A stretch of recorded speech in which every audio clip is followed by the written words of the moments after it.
les terrorismes finalement se rejoignent tous dans l'idée de peu importe qu'il y ait des morts, j'ai une visée juste. Et ça rejoint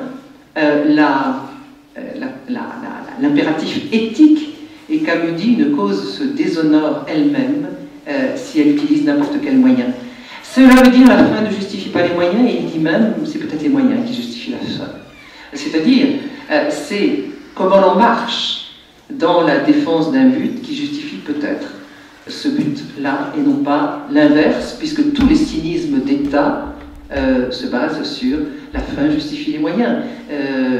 Hitler, Staline, tous ces dictateurs justifiaient la mort de millions d'hommes par cette fin qui soit juste. Et Camus dit on doit penser tout cela ensemble en même temps. Il est de ceux qui disent la réponse, le terroriste est un monstre, que l'on entend souvent maintenant, n'est pas une réponse. C'est les lettres à un ami allemand que je vous invite aussi à lire, qu'il écrit pendant la Résistance, où il imagine un résistant qui écrit à un ancien Allemand qui était son ami. Ils avaient, ce n'est pas vrai dans la réalité, c'est fictif, Camus n'avait pas d'amis allemands avant la guerre, mais il imagine qu'il lui écrit en disant nous étions amis, nous avions les mêmes idées, les mêmes... et vous êtes partis vers le nazisme, vous niez toutes les valeurs de l'Occident, et ce nihilisme-là, nous le refusons. Mais vous nous obligez à lutter contre vous, vous nous obligez à entrer dans la guerre, vous nous obligez à entrer dans la violence, et cela c'est terrible, mais nous ne pouvons pas faire autrement.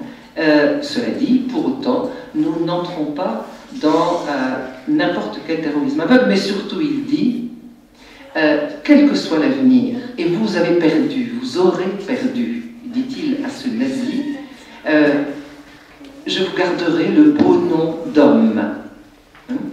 Et je pense à un grand magistrat qui s'appelle Antoine Garapon et qui travaille avec, qui travaille encore avec les magistrats qui essayaient d'obtenir des jugements pour les prisonniers de Guantanamo, puisque vous savez qu'ils avaient été enfermés, et ceux qui le sont encore, sans jugement. Et des magistrats américains voulaient absolument obtenir qu'ils soient jugés, comme tout prisonnier a le droit d'être jugé. Et vous savez que les États-Unis n'ont toujours pas réglé complètement cette affaire. Et Antoine Garapon était venu nous dire « Je ne cesse de leur lire cette phrase », et ça les aide beaucoup parce qu'aux États-Unis, on dit l'attentat des Tours Jumelles en 2001, ce sont des monstres. Eh bien oui, mais je vous garderai le beau nom d'homme. Donc il faut les juger comme des hommes, les condamner pour ce qu'ils ont fait. Camus est contre la peine de mort, mais les condamner pour ce qu'ils ont fait. Il ne s'agit pas du tout de justifier les actes. Mais de ne pas donner la réponse, ce sont des monstres, donc on les enferme comme des animaux en cage à Guantanamo, et puis on attend, et il y en a qui y sont depuis 2001. Ce que je veux dire, c'est que ce témoignage d'Antoine Garapon, moi, m'avait impressionné en me disant, voilà, cette phrase de Camus peut les aider, eux, à réfléchir dans cette situation qui a quand même, vous le savez, ébranlé infiniment les États-Unis, cet attentat de 2001. On pourra revenir à tout cela dans le débat, mais je voudrais continuer. Mais j'ai déjà commencé un petit peu là-dessus. Pour Camus, la manière dont on s'accommode finalement relativement bien de la mort massive des autres, c'est-à-dire un règne où il y a une indifférence à une mort programmée, c'est absolument insupportable et ça signe la faillite d'une civilisation. C'est dans une série d'articles qu'il publie en 1946 dans Combat, qui s'appelle Ni victime ni bourreau, qu'il dit l'Europe est entrée dans le règne de la mort. Bien sûr, il y a Hiroshima et tout ce que je viens de dire, et puis il y a les camps, mais c'est aussi le fait de cette indifférence. Et je pense que pour réfléchir au monde d'aujourd'hui, où on s'accommode finalement très bien de la mort des enfants du tiers-monde, de la mort des migrants qui se noient dans la Méditerranée, et vous savez que c'est un des problèmes massifs de l'Europe en ce moment, face auquel l'Europe à une réponse lamentable. Là, pour le coup, ce refus de se mettre en face de cette mort admise et tolérée, Camus le dit très très fort dans ce Ni victime ni bourreau. Je pense que là aussi on pourrait y réfléchir, parce que effectivement on s'habitue à la mort. On ne s'habitue pas à la mort des proches, évidemment, mais on s'habitue finalement à la mort quand on ne l'a pas sous les yeux. Et pour Camus, c'était quelque chose. Il dit, on n'a pas assez d'imagination. Ce n'est pas l'imagination qui fait rêver des choses étranges, mais l'imagination qui fait se représenter ce que c'est. Et je sais qu'en ce moment, l'effort d'un certain nombre de gens en Europe, c'est de dire, essayez de vous représenter ce que c'est, que ces migrants qui se noient dans la Méditerranée. Ou bien de ceux qui sont sur les routes et qui se font rejeter partout en Europe. Camus dit, il faut de l'imagination, hein, c'est-à-dire ce que j'appellerais aussi de l'empathie, pour se mettre, pour essayer de coïncider avec l'expérience que cela peut être. Camus est aussi de ceux qui dénoncent la misère et l'injustice. Je crois que vous connaissez tous ici l'ensemble d'articles qu'il a écrits en 1939 dans Alger républicain, où il avait été embauché parce qu'il n'avait pas de travail, hein, il n'avait pas le droit de passer les concours de l'enseignement parce qu'il avait une tuberculose, il avait eu une tuberculose à 17 ans, et donc il cherche du boulot. Et il y a un journal qui se fonde, et il y entre pour gagner sa vie, et puis très vite, il prend la rubrique culturelle et les grands reportages. Et donc, en mai 1939, il va 3 semaines en Kabylie, et il fait une enquête vraiment de terrain, avec des chiffres, avec des... voir simplement ce qui se passe, et ce qu'il voit, c'est la misère. Et il sait très bien distinguer la misère de la pauvreté. La pauvreté, c'est ce que lui a connu dans son enfance. Hein, une mère qui fait des ménages, le père est mort à la guerre 14, la vie est extrêmement dure, mais il dit c'est la pauvreté, c'est pas la misère, ça n'est pas pareil. On n'a jamais eu faim, on n'a jamais eu froid, on n'a jamais mangé des racines, et il la nutrition, les salaires absolument dérisoires pour les ouvriers kabyles, avec non pas les salaires extraordinaires des ouvriers français et européens, mais quand même une différence qui permettait aux uns d'être pauvres et qui permettait tout juste aux autres d'être dans la misère et donc dans le danger de mort perpétuel. Et ce qu'il montre, c'est que le système colonial, loin de résoudre ce problème, l'aggrave. Par exemple, il montre quelle est la politique d'exportation et comment les salaires très bas des ouvriers kabyles permettent des exportations à bon prix vers la métropole. Et la démonstration, elle est implacable, à savoir, je dis au revoir à Amina, à savoir, là où la France dit qu'elle fait tout pour la colonie, eh bien non, elle aggrave. Elle dit, ne va pas jusqu'à dire qu'elle crée la misère, mais en tout cas, elle l'aggrave. Alors bien sûr, il y a eu des conditions climatiques épouvantables 3 ans de suite, mais qu'est-ce que la France a fait? Et en 1945, il le redit, il faut des bateaux, et pas des militaires, des bateaux avec du blé, hein, pour l'Algérie. Donc, la misère, il la dénonce, et même si ça n'a pas été son...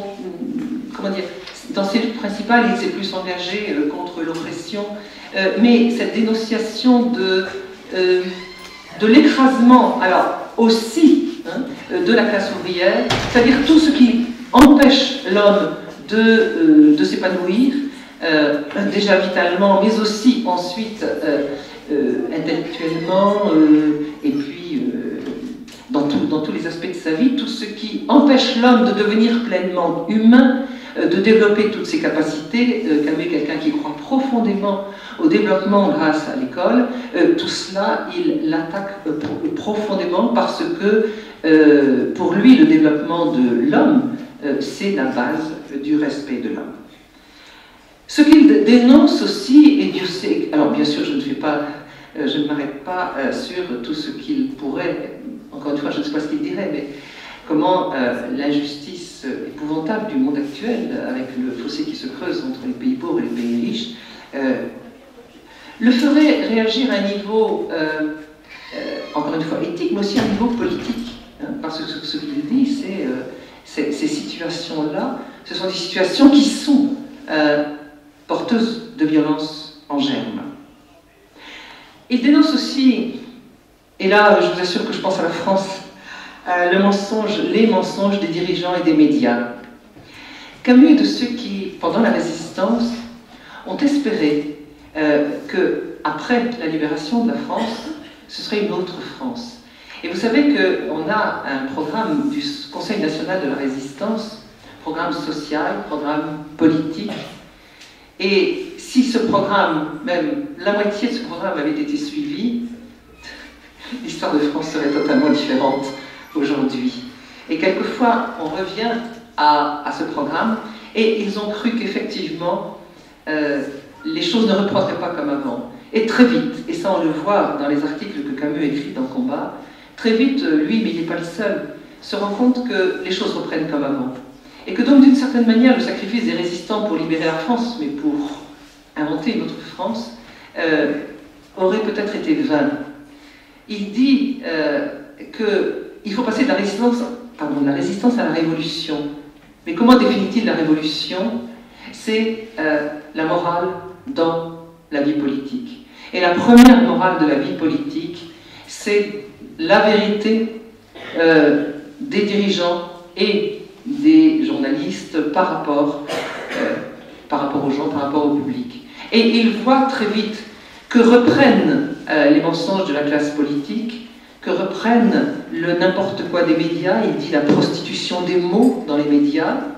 Et je crois qu'on aurait intérêt à relire les éditoriaux de Combat. Il y en a beaucoup qui sont consacrés à les règles de déontologie du journalisme. Qu'est-ce qu'un journaliste doit faire?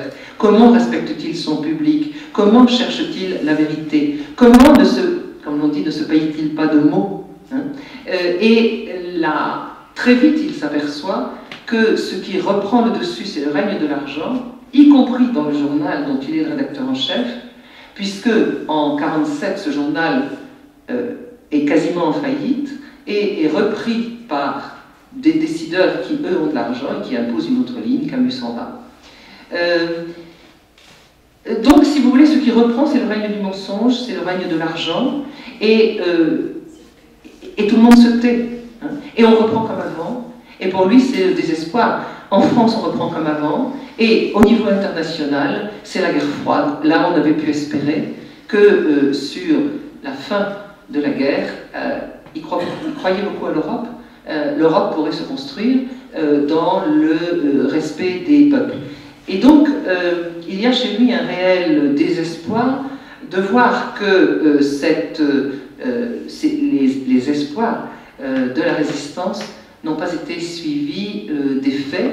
Mais je crois qu'il y a quelque chose de très revigorant dans les éditoriaux de Combat, c'est qu'il affirme, alors avec une langue splendide, et là je fais une petite parenthèse pour dire que la tenue stylistique, intellectuelle et morale de ces articles de Camus est tout à fait étonnante, et quelqu'un comme Mauriac, par exemple, qui n'était pourtant pas du tout de son bord, et qui écrivait dans le Figaro, disait qu'il admirait cette tenue des articles de Combat.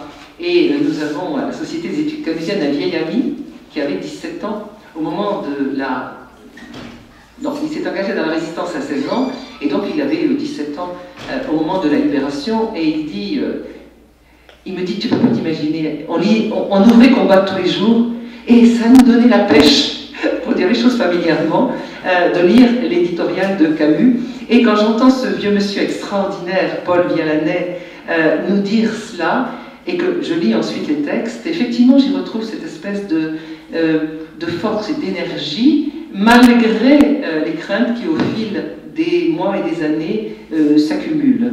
Et ça n'a pas empêché, quand Camus a quitté Combat, qu'il continue les combats, je vous l'ai dit, contre les totalitarismes, par exemple, pour soutenir les dissidents dans l'Europe de l'Est. Ah, vous allez me dire, et les colonies, évidemment, c'est tout le problème et toute la contradiction. Je ne devais pas dire qu'il a été tout à fait logique avec lui-même, même si il écrit dans un texte qu'il publie, le règne des impérialismes est fini. Autrement dit, pour lui, les empires coloniaux, c'est fini. Il l'a écrit, il l'a publié. Voilà. Donc, vous le comprenez, ce qu'il y a au fond de tout cela, c'est l'exigence fondamentale d'éthique. Je reviens à ce que je disais tout à l'heure, la fin ne justifie pas les moyens. Et puis il y a chez Camus la volonté de penser le statut et la responsabilité de l'intellectuel. Et je m'adresse ici à une salle d'intellectuels. Vous avez, vous aurez dans votre société, comme nous l'avons dans la nôtre, le statut d'intellectuel. Et Camus pense sans arrêt qu'est-ce que c'est qu'être un intellectuel et en plus un artiste, mettre les deux dans une société. Quelle responsabilité cela donne, hein? Et je crois que là, c'est un autre texte que je vous conseillerais, c'est le discours qu'il prononce au moment de la réception du prix Nobel. Il y a le discours de réception, puis il y a une conférence qu'il donne, qu'il avait intitulée « L'artiste et son temps ». Alors bien sûr, vous allez me dire, l'artiste, c'est pas l'intellectuel. Mais chez lui, c'est très mêlé. Et où il réfléchit à cette responsabilité. Et là encore, je trouve que même si la question de l'engagement se pose différemment aujourd'hui, la manière dont il pose la question de la responsabilité de l'artiste, et qui en même temps ne doit pas se soumettre, même s'il défend des idées, ne doit pas se soumettre à telle ou telle partie, donc doit continuer à créer, mais il a une responsabilité, non pas parce qu'il est différent ou au-dessus des hommes, mais parce qu'il a en main un certain nombre d'outils, et que ces outils-là, il doit les faire servir à la communauté. Camus n'aime pas le terme de s'engager. S'engager, c'est un peu paternaliste, je viens vers. Il dit non, non, on est tous embarqués. Et il prend le terme, là je cite une de ses phrases, hein, il prend le terme d'embarquement, il dit on est tous embarqués dans la même galère, et en plus ça sent mauvais. Et puis on ne sait pas où on va. Mais dans cette galère, chacun a quelque chose à faire.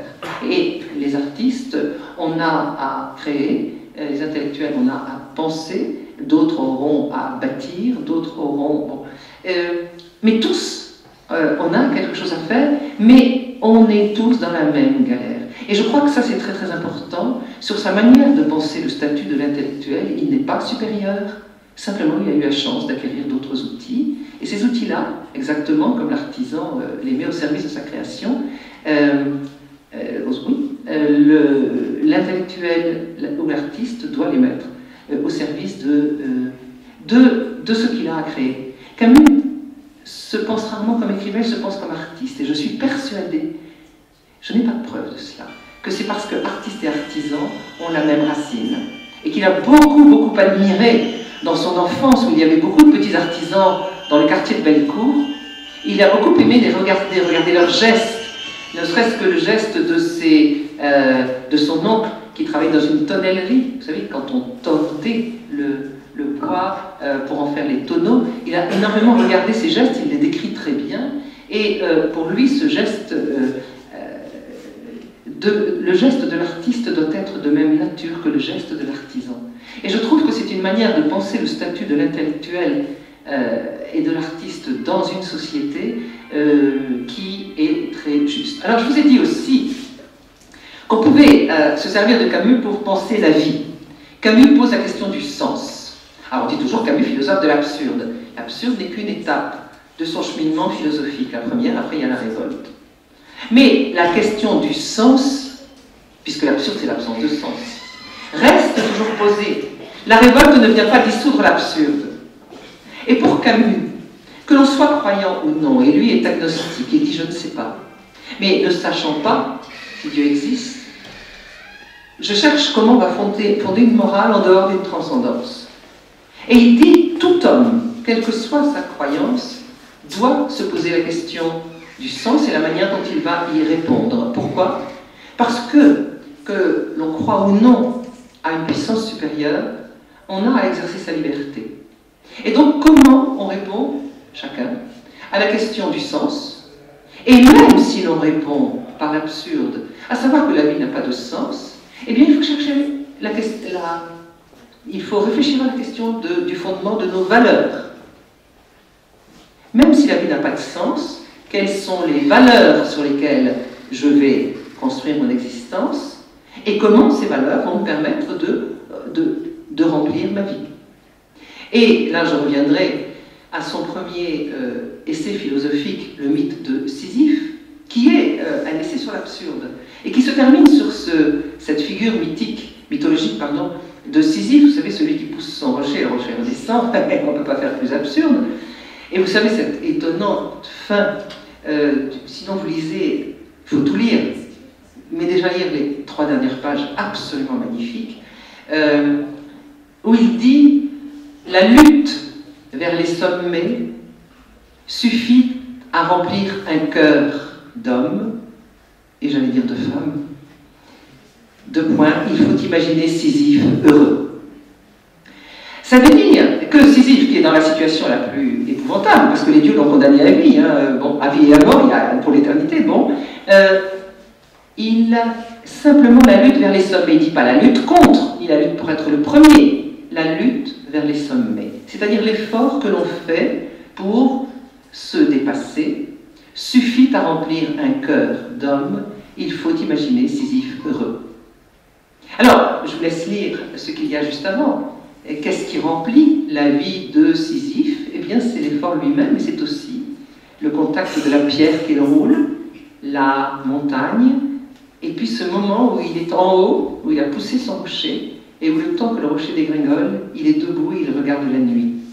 C'est extraordinaire.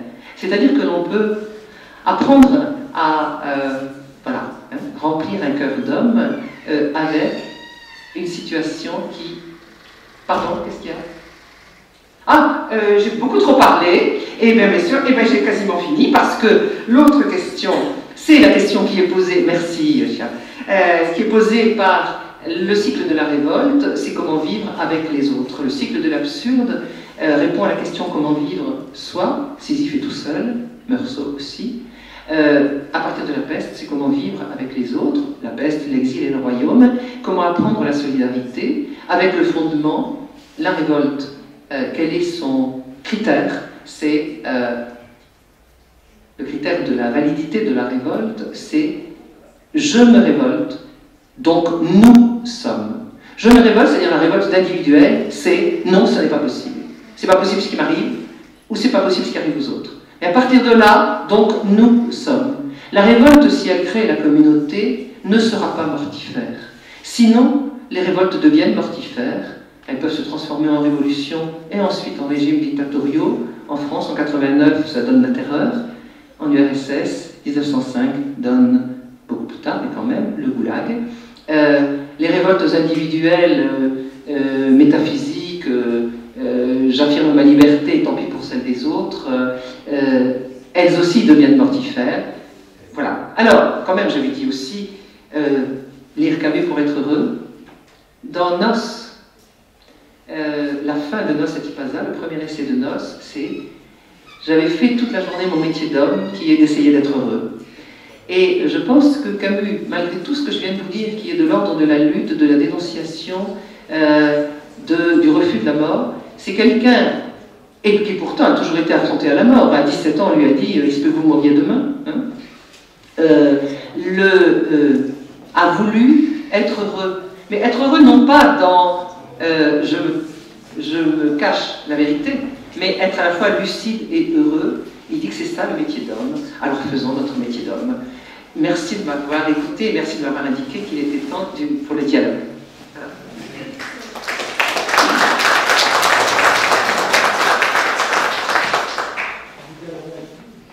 Bien sûr, dialogue avec vous tous.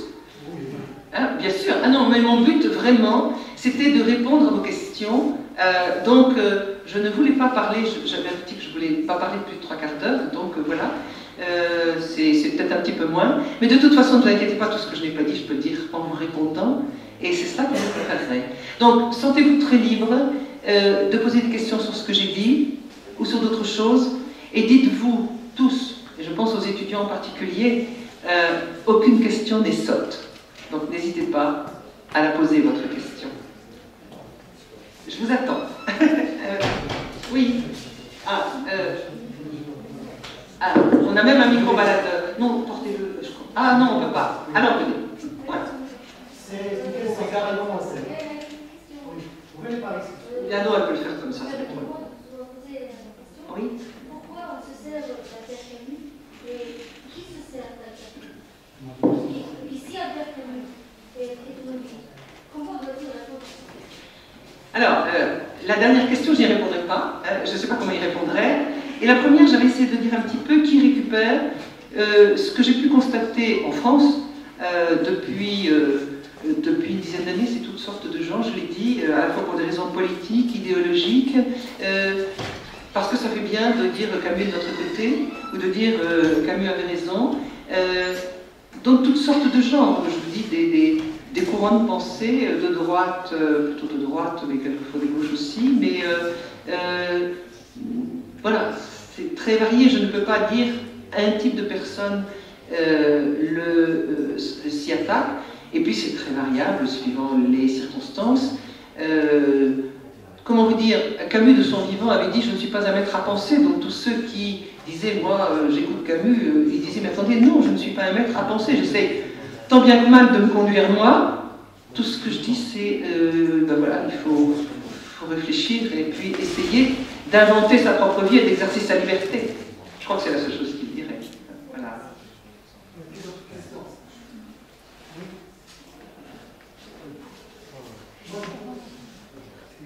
Alors, voilà. J'étais sûre, mais après les étudiants reprenez la parole. Mais allez-y, chers collègues, vous êtes étudiants. On est d'accord. Pourquoi il n'y a pas beaucoup de description de l'espace, du paysage, de l'espace à gérer? Ah, oui. Oui. Parce que moi, si je lis par exemple le plaisir, oui. je trouve beaucoup de descriptions alors que les lecteurs qui ont vécu ici en Algérie, au Maroc, ça va raconter pas. Alors pourquoi il a évité de décrire l'espace à gérer dans toute sa variété culturelle? D'accord. Alors, je crois que là, il y a deux étapes. Ce que vous dites est tout à fait vrai pour L'étranger et la peste, dont il a toujours dit que ce ne sont pas des romans, et surtout pas des romans réalistes, que ce sont des sortes de fables mythologiques, mythiques, pour montrer l'absurde et montrer la révolte. En revanche, à partir du moment où, dans les années 50, il écrit des nouvelles, et où il commence son roman, le paysage algérien est là. Je vais vous donner quelques exemples. L'exil et le royaume, c'est un recueil de 6 nouvelles qu'il publie en 1957. Et par exemple, dans la nouvelle L'Hôte, nous avons une description des hauts plateaux où se passe cette histoire, puisque l'instituteur Daru a choisi d'enseigner sur les hauts plateaux, et on a véritablement la description de ce paysage. Pardon?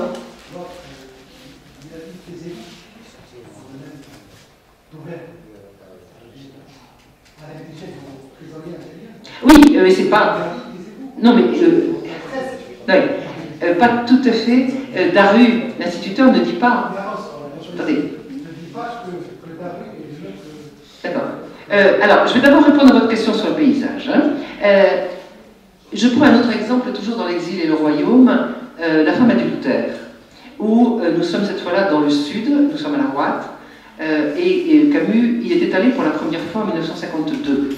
Il revenait tous les ans en Algérie pour voir sa mère, et en 1952, il a voulu descendre dans le sud, il a pris une voiture, il est parti 3 semaines seul, et entre autres, il en a ramené cette nouvelle, La femme adultère, où là encore, on a le paysage, en particulier le désert tel qu'on le voyait du haut des remparts de la Ouate, et puis aussi le désert que traversent Marcel et Janine. Et puis, dans le premier homme, même si c'est une œuvre inachevée, le paysage apparaît à nouveau parce que on est dans les paysages de l'enfance de Camus. Alors Alger, mais pas seulement Alger, il y a par exemple une scène, un chapitre que j'aime beaucoup qui est le petit Jacques Cormery. Il ne faut pas oublier que c'est un roman, donc il y a un personnage, j'allais dire intermédiaire, entre Camus et ce qu'il écrit, c'est Jacques Cormery. Le petit Jacques va à la chasse dans le Sahel, c'est bien le sud d'Alger, c'est ça? Il n'y a pas une bande, voilà, une bande forestière, et il va toute la journée du dimanche à la chasse, et là, on a ce paysage-là aussi. Alors, encore une fois, Camus était loin d'avoir terminé ce roman-là et les autres romans, mais ce dont je suis absolument persuadée, c'est que vu qu'il était passé à une écriture beaucoup plus pétrie de réel que l'écriture des récits du début qui étaient liés au cycle philosophique de l'absurde et de la révolte, le paysage aurait continué à revenir, puisque cette fois-là, on était dans des romans qui voulaient appréhender le réel. Et ce que l'on peut voir dans les fragments qui étaient dans son dossier de travail et qui ont maintenant été publiés, ce que l'on peut y voir, c'est que, bon, effectivement, on aurait eu beaucoup de paysages, même si Jacques Cormery serait lui aussi venu en métropole, mais on en aurait vu aussi d'autres. Donc, je pense qu'avec l'évolution de son écriture narrative, on aurait eu d'autres, oui, les paysages d'Algérie qui seraient revenus. En même temps, il faut dire combien il souffrait, lui, d'être à Paris, et il se sentait en exil dès qu'il n'était pas en Algérie, et il était venu en France pour des raisons professionnelles et des raisons de santé, en métropole, et après cela, eh bien, son travail était à Paris, et il ne pouvait pas repartir en Algérie. Donc, sans compter que le gouvernement général, après ce qu'il avait écrit dans Algérie républicain en 1939, ne tenait pas beaucoup à le voir revenir. Hein. Bon. Donc, il était tout à fait possible pour lui d'y aller par sa mère, mais il n'était guère possible qu'il revienne, y trouver du travail, et puis encore une fois... et pour lui, c'était véritablement une très très grosse souffrance. Tellement il aimait la terre d'Algérie, ça vous connaissez ce qu'il a écrit. Oui. Oui. Bonjour. À propos du livre étranger. Oui. Il a opté pour des phrases courtes, surtout au début du texte. Pardon, des phrases courtes? Oui. Surtout au début de l'œuvre. Oui. Par exemple, il a dit aujourd'hui, point, maman est morte. Alors ma question c'est, je me demande pourquoi. Est-ce que c'est pour dévoiler ou exprimer de l'amertume, ou bien l'absurdité de la vie, qui souffre cet auteur, ou bien c'est son style qu'il emploie dans toutes ses œuvres? Alors, d'abord, si vous avez lu l'ensemble de l'étranger, vous savez que tout n'est pas en phrases très courtes. Qu'il y a des moments où les phrases deviennent très très longues. Il n'y a qu'à relire la dernière page, les phrases sont beaucoup plus longues. Autrement dit, il y a des passages, j'allais dire presque lyriques, hein, où on a un rythme qui s'amplifie, des images qui affluent, mais l'écriture, qu'on appelle l'écriture blanche, hein, un sujet, verbe, complément, point, est parfaitement volontaire. Camus a dit tout ce qu'il devait au roman américain. Mais ça correspond effectivement au fait que Meursault est aussi étranger à lui-même, et que quand il parle de lui à ce moment-là, c'est-à-dire quand il vit à l'intérieur de l'absurde, il constate simplement les choses l'une après l'autre, sans qu'il y ait de coordination ou de subordination qui indique un lien entre les faits. Et si je mets une coordination, j'établis un lien entre ce qu'il y a avant et ce qu'il y a après. Si je juxtapose comme il le fait, je dis, il y a ça, puis il y a ça, puis il y a ça. Il n'y a pas donc de sens, au sens de signification, ni au sens de direction. Ça va nulle part. Il y a un instant, puis un autre, puis un autre, puis un autre. C'est-à-dire que le Meursault du début va de constat en constat. Mais il y a des moments où la phrase décolle. Je vous l'ai dit, ça vient plus rapidement qu'on ne le pense. Par exemple, pendant tout l'épisode de l'enterrement de sa mère, les phrases sont beaucoup plus amples, et c'est des moments où, d'une certaine manière, Meursault est un peu moins étranger à sa propre expérience, c'est-à-dire que l'expression se rapproche de l'affect, parce que je suis de ceux qui pensent que on ne sait pas ce que Meursault pense ou sent. C'est pas parce qu'il exprime rien qu'il ne sent rien. Je connais beaucoup de gens, en particulier des hommes, qui n'expriment pas grand-chose, mais je sais par ailleurs qu'ils éprouvent beaucoup de choses. Donc, Meursault est en distance par rapport à ce qui se passe à l'intérieur de lui. Il y a des moments, encore une fois, l'enterrement de sa mère, c'est très clair, où il est plus près de l'émotion, et là, les phrases, et Camus, c'est tout à fait pensé, hein, les phrases prennent beaucoup plus d'ampleur. Et le moment où les phrases deviennent encore plus longues, à la fin, c'est ce moment où il coïncide avec lui-même, dans la grande colère avec l'aumônier, où il dit véritablement le fond de ce qu'il est, puis ensuite il y a comme une grande paix à l'intérieur de lui. La dernière page, c'est Meursault qui est en adéquation avec lui-même, et là les phrases sont incroyablement musicales. Bon. Et dans la suite de son œuvre, il n'y a pas tellement de retour de cette écriture blanche. Lisez L'Exil et le Royaume, on n'a pas le retour de cette écriture. Pourquoi? Parce que, je ne dis pas que les personnages croient que la vie a un sens, mais ils sont tournés vers une attente. Par exemple, dans La femme adultère, Janine vit dans l'impression qu'elle a raté sa vie, mais il y a tout un espoir, une attente ou un désespoir, mais c'est la même chose. Elle n'a pas cette distance par rapport à elle-même, même si ce n'est pas la première personne.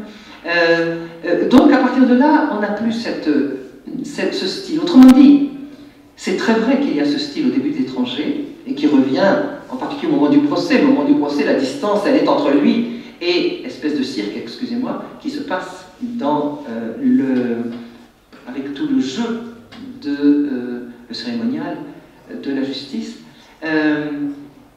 Mais après, ça n'est pas le style de Camus, c'est un des styles de Camus. Quand on lit L'Exil et le Royaume, les 6 nouvelles sont chacune sur des styles très différents.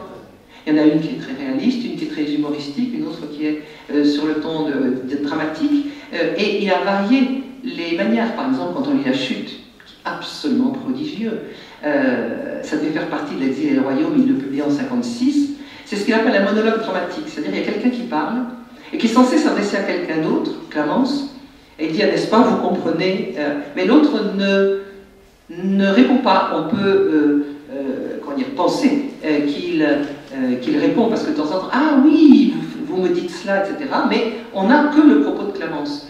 Et c'est complètement sur le mode ironique, c'est encore une autre écriture, vous voyez. Et dans le premier homme, on a des phrases à la Proust. Il y en a une, elle a 65 lignes, j'ai compté, hein, tout à la fin. Alors, ça n'est pas une version définitive, peut-être aurait-il coupé, mais il se donne une espèce d'ampleur. Et justement, je reviens au paysage, la première phrase du premier homme, où il évoque le vent qui vient le vent et les pluies et les nuages qui viennent de l'océan, ou qui viennent du désert et qui balayent l'Algérie. Et puis, il part de la toute petite charrette où il y a le père et la mère de Jacques Cormery, et la mère va accoucher, donc on est juste au bord de la naissance du héros. Et puis, il fait cette espèce d'immense phrase qui dit cet espace immense lui aussi, et puis il revient sur la petite carriole, et c'est vraiment en termes de cinéma où on peut faire des choses extraordinaires avec cela. Donc c'est pas proprement parler le paysage au sens strict du mot, mais c'est l'immensité de l'Algérie qui est évoquée là, puisque nous sommes sur la route de Mondovì, de Beaune à Mondovì. C'est dit clairement dans le texte. Voilà pour le style. Oui. Je crois qu'il y a deux détails majeurs qui font qu'Albert Camus est bien contesté ici en Algérie. Oui. Le premier, c'est le fait d'avoir prononcé la fameuse phrase oui. Il a choisi entre l'Algérie et plutôt ma mère et la justice, je choisirais oui. ma mère. Et le deuxième, c'est le fait que, ce qu'on propose comme lecture, c'est le fait qu'il ne prend pas en charge les Arabes dans ses œuvres. J'aimerais bien que vous nous disiez quelle lecture proposez-vous à la présence de l'arabe. D'accord. Gênant pour lui, étranger. Alors, plusieurs choses à dire. On va d'abord parler d'étrangers, puis ensuite on parlera du retour, exactement comme le paysage, du retour des Arabes dans sa narration à partir du moment où elle devient réaliste. Dans L'Exil et le Royaume, il y a des Arabes. Dans le premier homme, il y a des Arabes, et on sait par les plans qui suivent que Jacques Cormery aurait eu un ami arabe, Sadoc, qui avait été élevé à l'occidental et qui prend le parti du FLN et rompt avec son ami Jacques Cormery. Et Camus avait comment dire, esquissé un certain nombre de dialogues entre les deux amis, des dialogues assez tendus. Donc, les Arabes étaient présents, mais c'est la partie qu'il n'a pas écrite. Et dans l'enfance, je vais revenir à l'étranger, ne vous inquiétez pas, et dans l'enfance de Jacques Cormery, il est dans Bellecour, et à Bellecour, l'énorme majorité des gens, ce sont des petits blancs. On ne dit pas encore pied noir. Le pied noir est apparu après la mort de Camus 61. Donc, je dirais petit blanc. C'est un quartier très populaire, mais peuplé à 95%, je crois, de petits blancs. Donc, il parle pour tout le début de Premier Homme, il n'y a pas d'arabe parce que le petit Jacques vit dans un quartier où il n'y en a pas, et il va dans une école où il n'y en a pas. On est encore, c'est les années 20, l'enfance de Jacques Cormery. Dans les années 20, la scolarisation des enfants arabes était très très peu développée. Vous avez dû l'étudier aussi en histoire. Et donc, il était tout à fait plausible que le jeune Jacques Cormery ne rencontre pas d'arabe, mais il devait être présent ensuite. Et vous regarderez aussi, je remonte vers l'étranger, dans L'exil et le royaume, la nouvelle Les Muets, qui raconte tout simplement une journée de fin de grève dans un atelier. C'est un atelier de Bellecour, donc c'est un atelier avec très peu d'arabe, mais il y a Saïd. Saïd, qui, au moment du repas, n'a qu'une poignée de figues et... Non. Non, il y en a un autre, je vais le retrouver en même temps que je vous parle de Saïd. De cette très très belle scène, qui en dit long sur à la fois Yvar, le personnage qui est un vieil ouvrier. Saïd, ils sont tous en train de casser la croûte sur place, et ils ont apporté ce qu'on appelle des gamelles, donc il y a des choses à manger dedans, même si c'est très... Comment dire, ils sont pauvres, et puis en plus la grève a raté, donc il n'y a pas d'argent à la maison, mais enfin, ils ont à manger. Et Ivar voit que Saïd a mangé ces quelques dates, et il lui dit mais t'as pas mangé, t'as faim, et par dignité, Saïd dit non. Et Ivar coupe sa gamelle, enfin son casse-croûte en deux, et il lui dit tiens, et pour ne pas l'humilier, il lui dit tu me le rendras la prochaine fois. C'est une très très belle scène.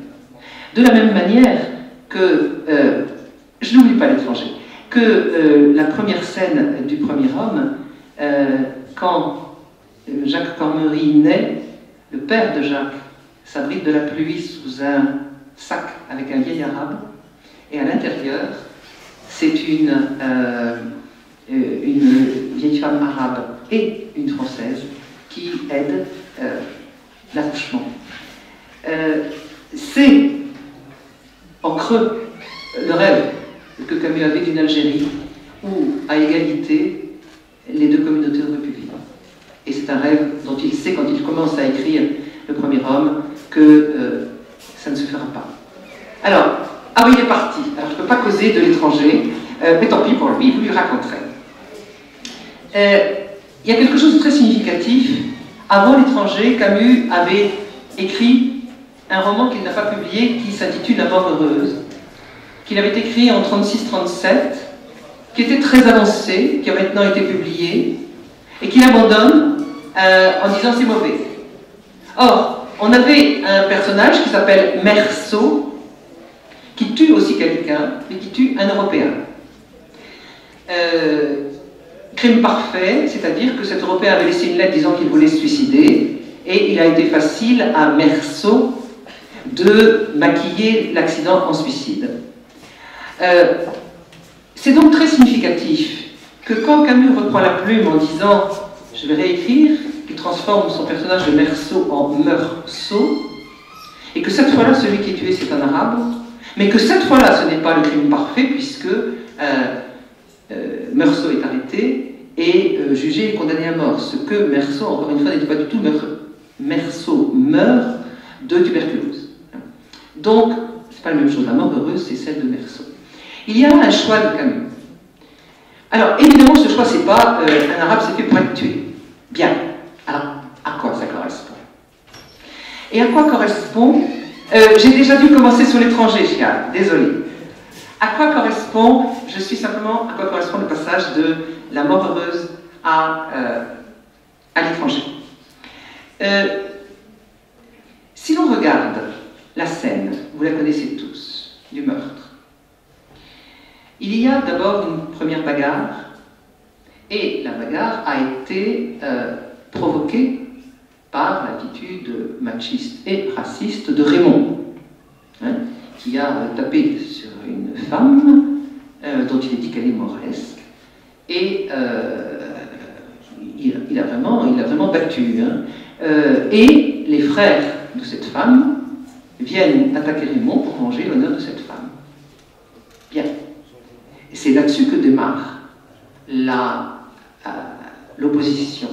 Et quand Meursault, après une première bagarre, revient sur la plage, que se passe-t-il? L'arabe, et vous allez me dire, c'est du racisme de ne pas savoir son nom.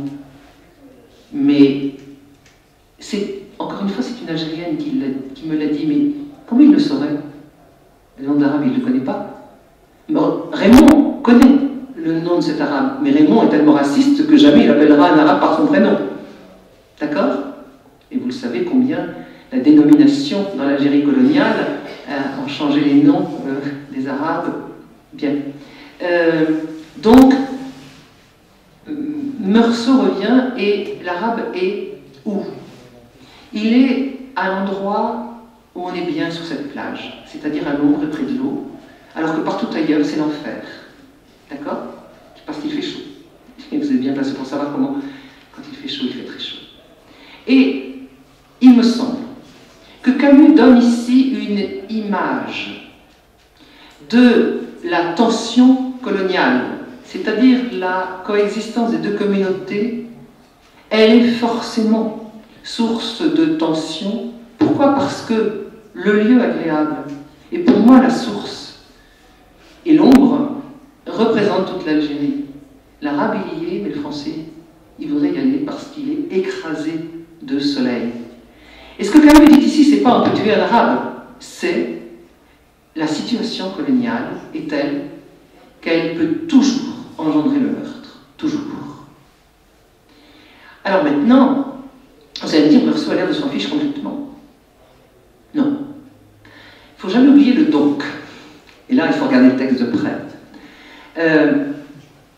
Alors, j'ai tiré 4 coups brefs sur un corps. Bon, il tire 4 coups alors que l'arabe est déjà mort. Et c'était comme 4 coups que je frappais sur la porte du malheur.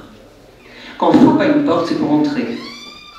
Autrement dit, Meursault est tout à fait conscient qu'il a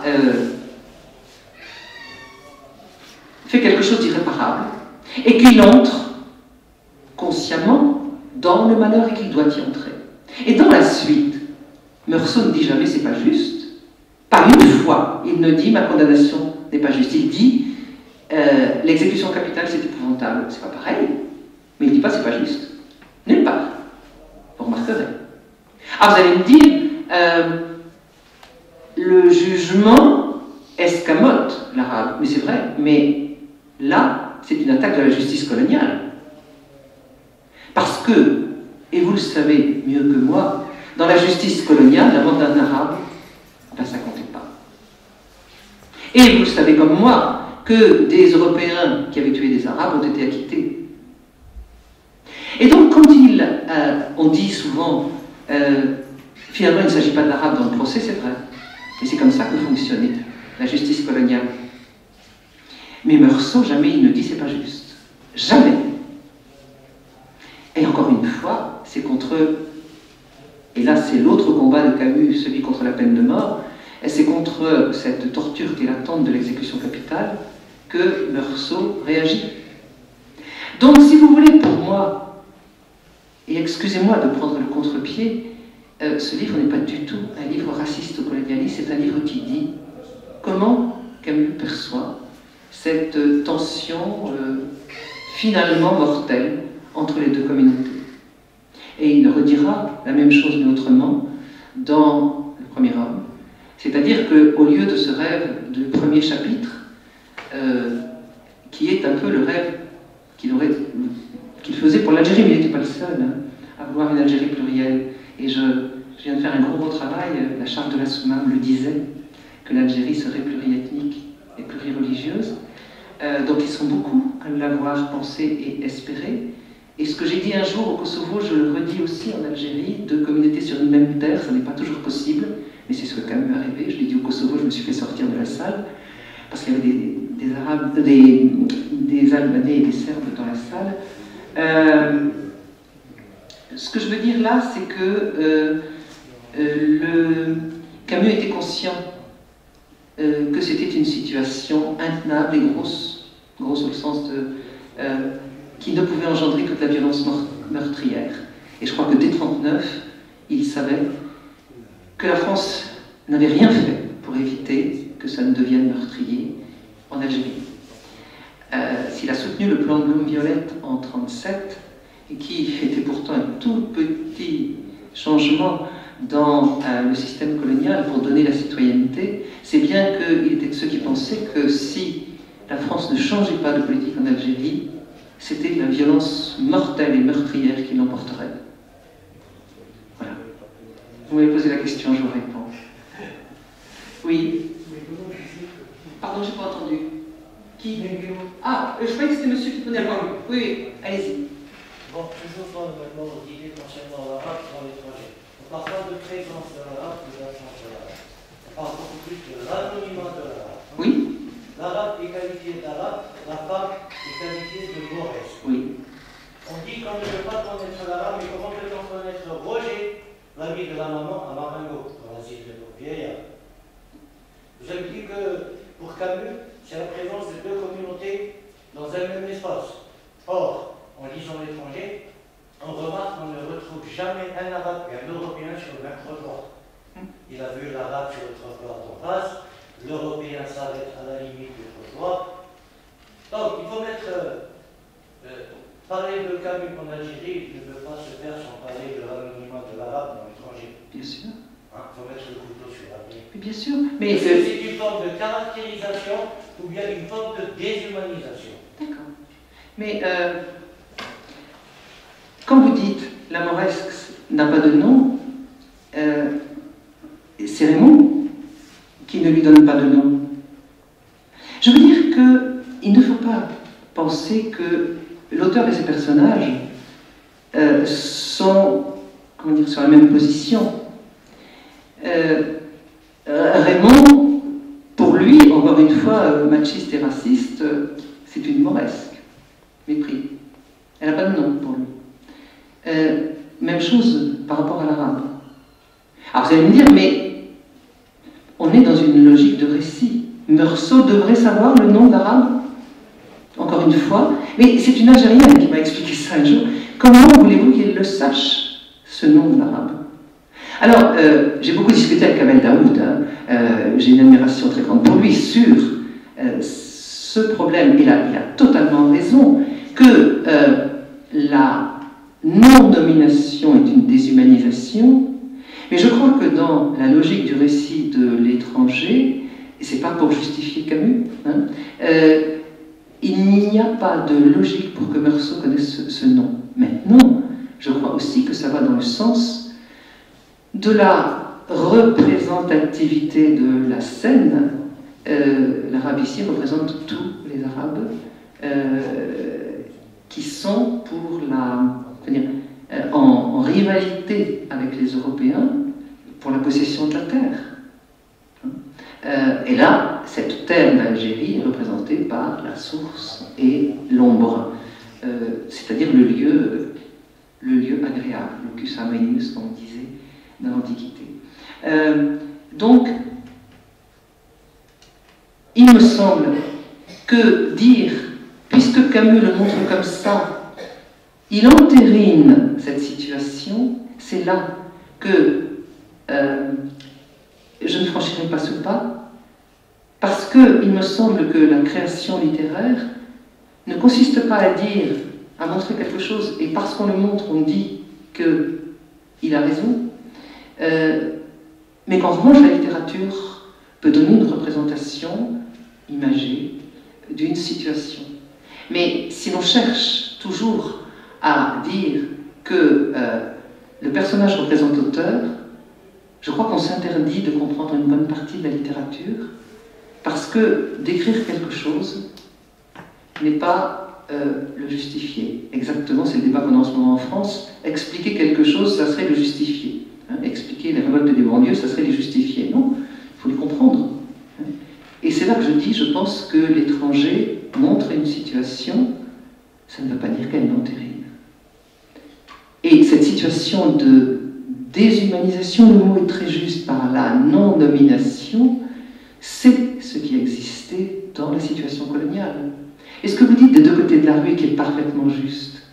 J'ai fait parler pas mal de mes amis, alors je dis pieds noirs, puisqu'ils sont partis de l'Algérie après l'apparition du terme, ils disent que, mais vous pourrez me dire, qu'il y avait cette coexistence, surtout dans les villes, dans les campagnes, c'était plus mêlé, mais cette coexistence, et en particulier, par exemple, quelqu'un me décrivait la rue Babazoun et la rue Beloued en disant c'était pas du tout les mêmes personnes qui remontaient, qui descendaient, hein, et que c'était cela aussi la situation coloniale. Mais je vous signale qu'en France, la situation sociale, c'est aussi ceux qui marchent, c'est moins vrai maintenant, hein, qui marchaient sur le grand trottoir et les autres qui marchaient ailleurs. Hein. Dans mon enfance, c'était à peu près comme ça dans les villes. Hein. Et justement au Kosovo, on me disait que les Albanais, autant avant l'indépendance du Kosovo, il y avait des boulevards qu'ils n'avaient pas le droit de prendre. L'apartheid, c'est cela aussi. Donc ce que Camus montre là, c'est une situation d'apartheid. La situation coloniale, c'est une situation d'apartheid, c'est clair. Avec des interdits, même si ça n'est pas dit, t'as pas le droit de passer là, oui, mais on ne passe pas là. Voilà. Et donc l'histoire des deux côtés de la route est très très juste, mais c'est pas parce que Camus décrit cela qu'il dit c'est bien que ce soit comme ça. Et je pense profondément que son rêve de la coexistence, mais sur un pied d'égalité, relisez la scène du début du premier homme, c'est très clair. Hein, les deux femmes à l'intérieur et les deux hommes à l'extérieur sont sur un pied d'égalité. C'est l'arabe qui dit au père, viens t'abriter, et qui met le sac, vous savez, comme ça, sur sa tête à lui. Ils sont parfaitement à égalité. Voilà, c'est tout ce que je peux dire. Hein. Oui, madame. Alors, moi aussi, je suis très intéressée par Camus à un moment donné. Et je pensais à un moment donné aussi que Camus et Sartre avaient les mêmes engagements, les mêmes côtés philosophes existentiels. Mais en découvrant Hector, en voyant une émission avec Michel Onfray, j'ai découvert qu'il y avait quand même un conflit interne entre Sartre et Camus. Donc, je ne sais pas si vous avez lu le livre d'Onfray. Bien sûr que si. Mais le livre d'Onfray n'est pas un livre pour Camus, c'est un livre contre Sartre. Alors, c'est complètement biaisé. Oui, mais il caricature Sartre. Et si vous voulez, je vais vous faire la défense de Sartre, parce que quand je lis Onfray, j'ai envie de défendre Sartre. Que par ailleurs j'admire. Pourquoi faut-il haïr Sartre pour aimer Camus? Cela dit, Michel Onfray a raison de dire que le débat est très profond, très idéologique. Cela dit, et d'abord, ils ont été compagnons de lutte à la Libération. De 1944 à 1949, on les voit à la même tribune dans des meetings, signer des manifestes ensemble. Je connais quelqu'un qui s'appelle Olivier Todd, qui les connaissait tous les deux. Il disait, mais ils partaient voir des pots dans les caves de Saint-Germain ensemble. Ils ont dû lorgner sur les mêmes femmes ensemble. Donc, ils étaient tous les deux sur des positions, justement, d'inventer une nouvelle société et des positions que l'on qualifie aujourd'hui de gauche. Le premier débat a été sur l'attitude vis-à-vis du communisme. Sartre est resté un compagnon du communisme, il n'a pas pris sa carte au parti. Hein. Mais un compagnon du communisme sur le thème, bien sûr, il y a des atrocités dans le régime stalinien, mais le communisme est quand même l'avenir du monde, donc on reste, et grosso modo on ferme un peu les yeux. Camus disant, on ne ferme pas les yeux. Et donc Camus attaquant très violemment le stalinisme, mais en même temps attaquant Franco, que les occidentaux, le camp qu'on appellerait la droite, disaient, bon allez, on ferme les yeux sur ce qui se passe en Espagne, parce que quand même l'ennemi c'est le communisme. Camus dit, si vous attaquez Franco, vous attaquez Staline, et vice-versa. Et comme vous avez attaqué Hitler, vous devez attaquer les deux. Meilleur moyen de se mettre tout le monde à dos. Et c'est là que le débat a commencé, donc très profondément politique, entre Sartre et Camus.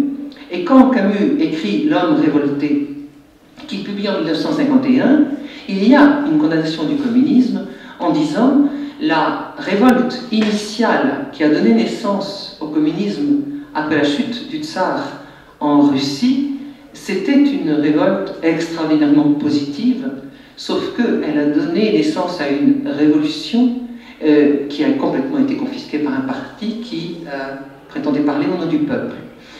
Et donc, éliminant, parce qu'il fallait que la ligne du parti l'emporte, éliminant des millions de gens, et ça aboutit au goulag. Et là, le débat a été extrêmement violent, et la réception de l'homme révolté par les intellectuels de gauche, c'est quelque chose d'extrêmement violent, donc Camus a été très meurtri. Là-dessus, la guerre d'Algérie aggrave encore les choses. Sartre est pour la décolonisation par tous les moyens. Et il est donc soutien de toutes les luttes de décolonisation, avec l'idée que ce système est tellement unique qu'il faut absolument le mettre à bas, et que comme tous les systèmes anciens, il est tellement difficile de le faire tomber qu'il faut la violence. Et qu'on ne peut pas faire l'économie de la violence révolutionnaire. Et c'est un vrai débat. Peut-on faire l'économie de la violence révolutionnaire quand elle s'attaque à des systèmes comme le tsarisme, la monarchie en France, le colonialisme? En face, Camus dit, d'une part, il a sa solidarité avec les petits blancs d'Algérie. Il dit, je ne suis pas solidaire des colons, mais des petits blancs, et pourquoi devrait-il être chassé? Et puis d'autre part, il dit, et je reviens à ce que j'ai dit tout à l'heure, oui à l'abandon du système colonial, mais pas par n'importe quel moyen. Et c'est donc là encore un débat politique, en même temps un débat éthique, qui cette fois-là consomme définitivement la rupture. Cela dit, moi je tiens à dire que Sartre est un grand écrivain, qu'il s'est trompé comme tout le monde, mais qu'il s'est engagé, et pour des causes très importantes, et que la décolonisation n'était une et qu'il y en a eu d'autres aussi, et qu'à la mort de Camus, il a écrit un